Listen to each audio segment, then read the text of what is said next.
was adamant about never making fun of people who, for any reason. But do you now I do. Right. But do you understand what I'm saying has nothing to do with mocking, bullying, teasing, or judging?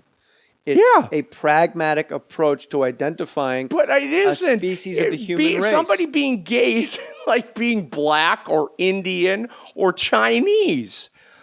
Well, yes, there's not a country. No, but there isn't. Well, there is actually. It's called Chelsea. Oh, okay. It's called West Hollywood. Fly the flag, fly it high. But I'm just saying, there's you see, if you hung around with me enough, you would know that that's absolutely true. Now, I'm not saying that I didn't say that guy's gay, you know. But what I'm saying is almost the reverse of racism, to just simply identify someone like that's a black guy. And you're saying, no, I would never call him a black guy. Well, why? He's a black guy. Well, if somebody in this room was gay, I would ask them if they wanted to be known by being gay.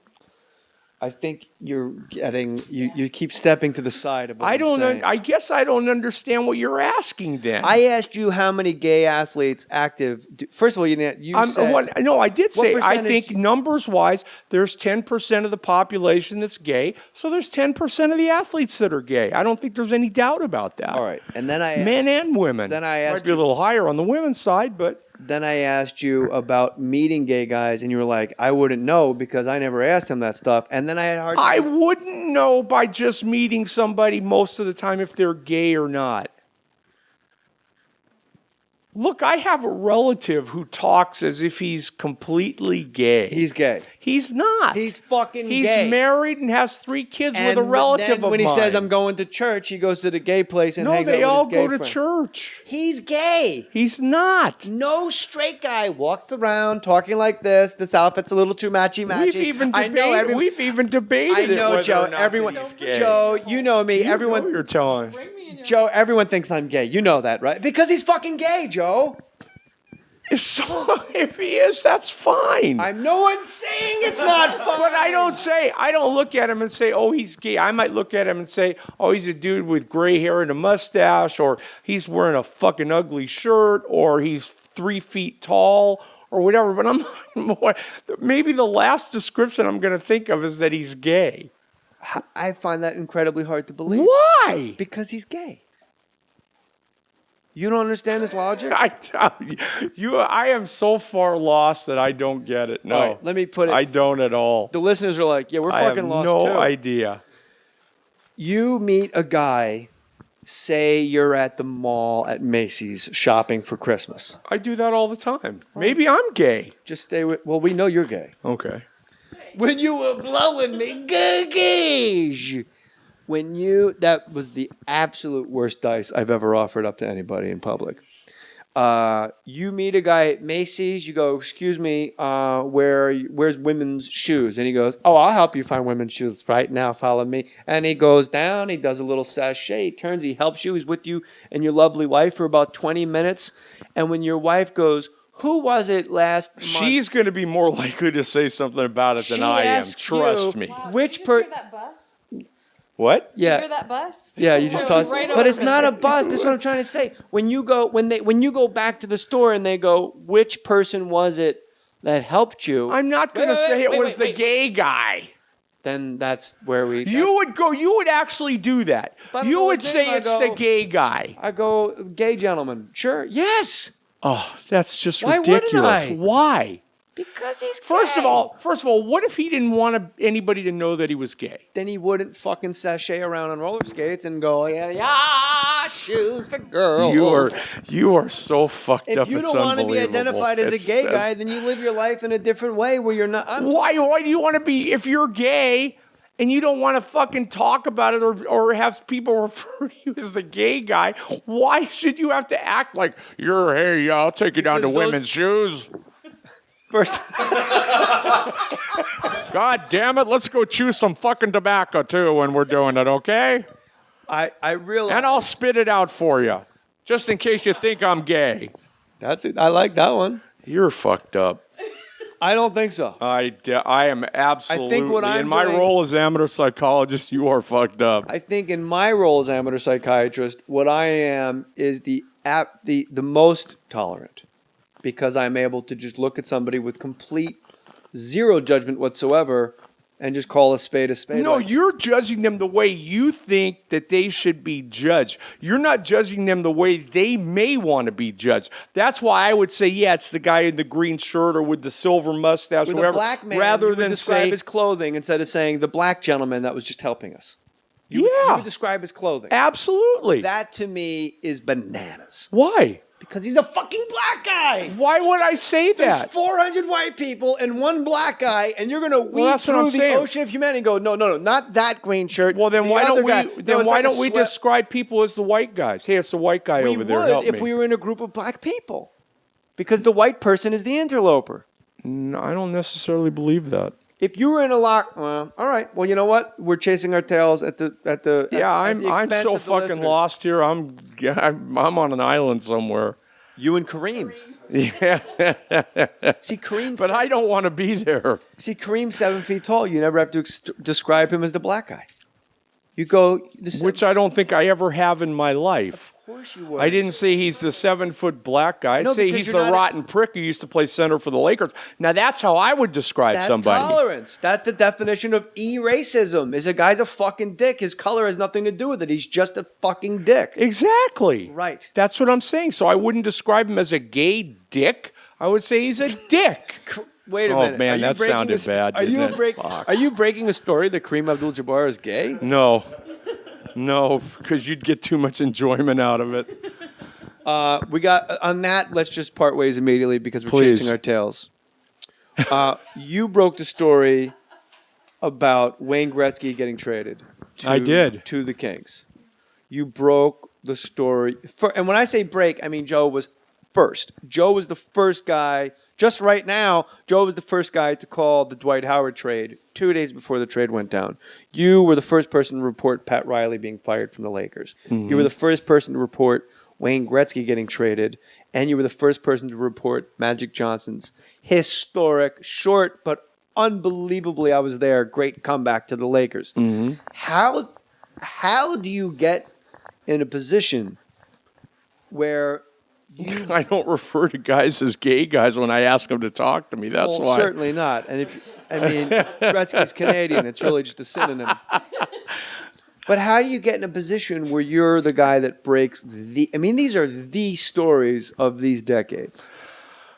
You know, it's interesting just to get people to trust you. And I honestly believe my weight worked in my favor in that situation. I really do, because I was different. I wasn't like these typical reporters coming in wearing coats and ties and things like that. I mean, Hey, Magic, how about a scoop, huh? no, yeah, I mean, I'd sit down and talk, but I would talk to these guys about other stuff. We would very rarely talk about sports. We'd Did talk you have an about angle? politics. And I'm being serious. Like, when you went in, did you say, I'm going to make a conscious decision as a journalist to not talk sports to these people? Yeah, absolutely. Okay. Absolutely. And I became friends with a lot of them and a lot of guys who had reputations for not talking to the media, like Eddie Murray, Kirk Gibson, people like that who've been described as, very tough to deal Truculent. with. That could be a word as well to describe them. And they, and I definitely did. And the thing is, they appreciate that. Because, look, as rich as they are, as famous as they are, they just want to be people. I mean, they just want to be guys who, get talked to like, you want to talk about. And, I talk to them about politics, or we talk about other sports. That's the other big thing. Golf. You talk to a baseball player about basketball. Fuck, they love golf. Yeah, golf. I mean, Jesus. that would be, even Kareem. I told the story on the podcast that night that, he would love me every time I came back from Vero Beach covering spring training with the Dodgers. He was a huge Dodger fan growing up and remained a Dodger fan into his adult days. And he would literally see me walking into the forum for a morning practice or something. And he'd go, he would walk. Hey, Joe, what's going on with the Dodgers, girl? And they'd say, who's that? I said, that's the 7-foot gay center of the Lakers. No, he would come up. happens to be He would black. literally walk up the stairs and say, "Hey, what's going on with the dog?" He knew I was in Vero Beach somehow. I have no idea how. So where And he did would the come rift up and start say hi. between you guys? If he, Oh, because he's a prick 99% of the time. but people are tweeting specifically, are you and Kareem ever going to make up? No, why would I? Fuck him. He's But- an asshole. But he's a guy that. But how did you give him the Dodger information? Of course. Because one day he might break a story for not selfishly, but it's your job as a journalist. I don't- Absolutely. Yeah. Okay. Yeah. Am I beyond manipulation? Absolutely not. Good. All right. You know, I'm not. I'm just not. You know, I'll do. Look, I'm a people person. I love talking to people. I love, just being around people. That's what I like to If do. you don't want to come out of the closet, Joe McDonnell is the guy for you to talk to because he doesn't know that you're black or gay. He No, I might know they're black. He only no, he's colorblind. Well, that too. I only see one color, Joe. White. That's it. That's the Who, only you? color I see. White. You're absolutely lying. White. Because you just said you would identify a black guy as a black guy, so don't Yeah, lie. as the enemy. That's Mohr Stories on Fake Mustache Network. I said it on an earlier podcast, and somebody emailed my site and said, "Wow, you really been making fun of black people a lot, and I don't think that's cool." As a black, I'm like, as opposed to how much we make fun of each other, are you out of your mind? Like we destroy each other. Like a comic sits where you're sitting. Oh, God, and we just I can kill each imagine, other. yeah. And then if halfway through I take a shot at fucking Manny Ramirez, sorry.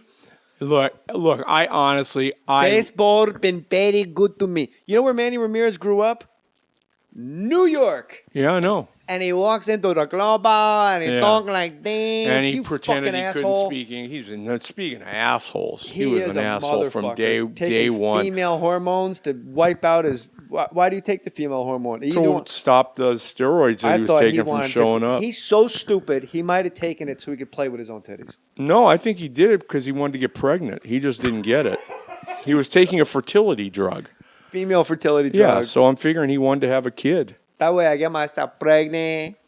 And people think he's like this guy that just came from the Dominican he's an Republic asshole. 8 years ago. He went to like PS11 Yep. in the Bronx, the same school that like Colin Powell went to. Yeah, And one there talks was a like guy. this, and the other one biggest- talks like this. And Johnny Damon got no arm, I cut it all. one of the biggest phonies I ever met, ever. No, Manny? Yeah, I just hated the guy from day one. The day Bonds he, is the most polarizing guy in our generation. I of love baseball. Barry Bonds. Now, Love everyone him. said he was the biggest dick that ever walked the planet. Not to me. We're friends. Have been. What about Jeff Kent? Kent was a dick. If you're going to ask me to take a side, Barry Bonds all the way. Why do you think everyone thought Barry Bonds was a dick but you? Because he treated most people like shit. Oh, so he was a dick. To But them, he wasn't a dick to you. not to me. So I can only judge people the way they I'm are the to same me. way. Like, hey, man, he's cool to me. Now, I I'll will tell you. say he treated other people like shit. There's no question about it. But, as long as he didn't treat me like shit, I don't care. You like doing your podcast? I do. I'm finding my way. It's an interesting dynamic. I could sit there and talk for an hour and tell stories. I could talk about different stuff during the day. But, I just decided that I'm going to try and make it different where people want to come back because they know they're going to get something that they're not going to get anywhere else. I mean, I can give my opinions all day long like I do on the radio. Talk politics, and you will talk about yourself. And Absolutely. I think that's what's missing from the local radio honks and the guys, like we both have dear friends in radio. Yeah. And like Kenny Rhoda is a friend of mine. He's on KNBR in Cleveland. And Kenny Rhoda is pretty much only going to talk about the Cleveland Indians, the Cleveland Browns, the Cleveland Cavaliers, because he's got a program director going, talk about the Cleveland Browns. So, and it's easier. Let's just face it. It's much easier to talk about the local teams and to cut your subject base down. It's just so much easier if you just have to focus. No, not if you're creative. No, not at all. Baseball is the best I thing to ripped cover. I ripped Del Harris for 2 years, and constantly every day. Looks like I'd Leslie figure Nielsen. something out. Even if I He had, looks like Leslie Nielsen now. Because that's Yo. another fucking dead guy. he is dead. Fuck him. He was funny. We fucking hate dead people on Mohr Stories. I thought it was just Leslie Nielsen. So what the fuck did he do to you? No, just because he was dead. Oh, okay. We've already established that we're going to mock the dead. Yeah, Dia de Except la, for Mr. what is Burke. it? Dia de la Muerta in Dia de la Mexico? Muerte. Yeah. Fuck him. Whatever. Yeah. They're done. Yeah, ask Manny Ramirez what that means. Jeez. The first day he came to Dodger Stadium for his news conference, that afternoon, a bunch of the Boston players came out with saying they felt they'd be better off without him. So he's taking questions. The news conference is on the field at Dodger Stadium. Nobody's asking. They're all afraid to ask this guy a question. This is the opposite of East Coast media. This is now LA media where it's softballs, except for like TJ Simers, whose primary job is to get under your skin. Yeah, It's softball.